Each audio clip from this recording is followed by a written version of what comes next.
Hello viewers, welcome back our channel. ఏపీలోని చంద్రబాబు నేతృత్వంలో మంత్రివర్గ బృందం విపక్ష నేత జగన్కు భారీ షాక్ ఇచ్చింది. గతంలో ఆయన ప్రభుత్వం ప్రతిష్టాత్మకంగా తీసుకువచ్చిన ల్యాండ్ టైటిలింగ్ యాక్ట్ను రద్దు చేసింది. తాజాగా జరిగిన మంత్రివర్గ సమావేశంలో తొలి అజెండా అంశంగా దీనిని ఉంచారు. కేబినెట్ దీనికి ఏకగ్రీవంగా ఆమోదం తెలిపింది. ఈ చట్టాన్ని తాము అధికారంలోకి వచ్చిన వెంటనే రద్దు చేస్తామని ఎన్నికల సమయంలో చంద్రబాబు హామీ ఇచ్చారు. తొలి సంతకం కూడా దీనిపైన చేస్తామని చెప్పారు. అన్నట్టుగానే మూడో సంతకం ల్యాండ్ టైటిలింగ్ యాక్ట్ పైనే చేశారు. ఇప్పుడు మంత్రివర్గంలోనూ చర్చించి దీనిపై రద్దు చేశారు.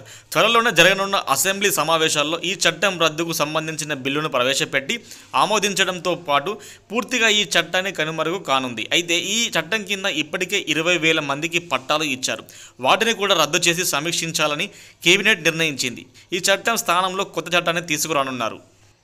ఉచిత ఇసుక పూర్తి స్థాయిలో ఆమోదిస్తూ మంత్రివర్గం ఆమోదం తెలిపింది. రాష్ట్ర వ్యాప్తంగా ప్రస్తుతం 20 జిల్లాలకు మాత్రమే పరిమితమైన ఈ పథకాన్ని మున్ముందు అన్ని జిల్లాలకు విస్తరించాలని నిర్ణయించింది. ఇసుక విధానంలో మంత్రులు, ఎమ్మెల్యేలు ఎట్టి పరిస్థితులను వేలు పెట్టొద్దన్న విధానానికి కూడా మంత్రివర్గం ఆమోదం తెలిపింది. అక్టోబర్ నుంచి మరింతగా ఇసుక అందుబాటులోకి వస్తుందని, అప్పుడు అన్ని ప్రాంతాలకు విస్తరించాలని మంత్రి మండలి తీర్మానించింది.